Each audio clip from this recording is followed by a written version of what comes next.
Hello friends, आज हम accounting entries में फर्दर एंट्रीज सीखेंगे। फर्स्ट एंट्री है on 28 April 2013 cash sales of ₹9,000 यानी 9,000 के गुड्स को हमने कैश में सेल किया हुआ है।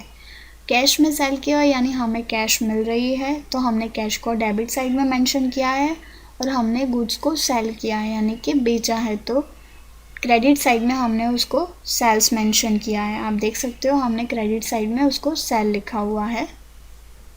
As per real account debit what comes in, credit what goes out, तो यानी हमारे पास कैश आ रही है तो हमने उसको डेबिट साइड मेंशन किया है। आप देख सकते हो हमने कैश को डेबिट साइड मेंशन किया है और सेल किया है तो उसको सेल्स वर्ड को हमने debit side credit side mention किया है। तो cash account debit to sales account 9,000।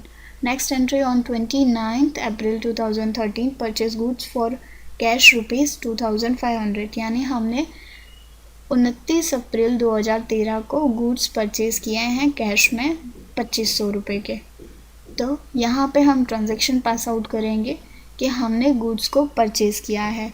Purchase किया है तो परचेस वर्ड को यानी कि परचेस अकाउंट को हमने डेबिट साइड मेंशन किया है और हमने गुड्स को परचेज़ किया है कैश में, यानी कि कैश वर्ड को हमने क्रेडिट साइड में मेंशन किया है।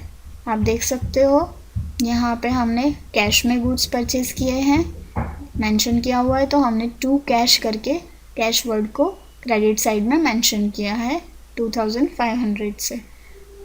As per real account debit what comes in, credit what goes out, purchase account debit to cash account. Next entry है on 30 April 2013 paid salary of ₹10,000 by cheque. हमने salary cheque through 30 April 2013 को पे की है, यानी कि हमारे पास से कैश जा रहा है बाय बैंक, यानी कि हमारा बैंक कम हो रहा है। और किस लिए? हमने सैलरी के लिए पेमेंट किया है।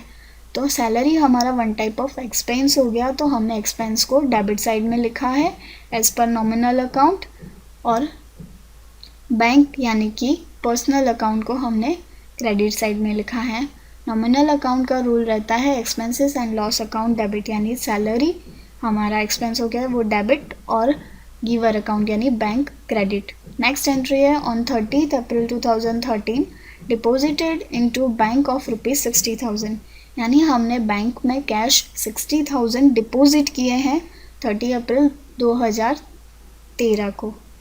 तो हमारे पास से कैश जा रही है तो हम उसे क्रेडिट में लिखेंगे, और हमने बैंक में डिपॉजिट किया है यानी कि रिसीवर अकाउंट हो गया बैंक, तो हमने यहाँ पे बैंक अकाउंट को डेबिट साइड मेंशन किया है और कैश अकाउंट को क्रेडिट साइड मेंशन किया है as per personal rule. Receiver account debit to giver account credit, तो रिसीवर हो गया है बैंक, यानी बैंक अकाउंट को हमने डेबिट किया है और कैश पेमेंट किया है तो हमने कैश को क्रेडिट किया है। बैंक अकाउंट डेबिट 60,000 डिपॉजिट किया है और कैश अकाउंट 60,000। इस तरह से हमारी ट्रांजैक्शन हो गई bank account debit to cash account. Thank you.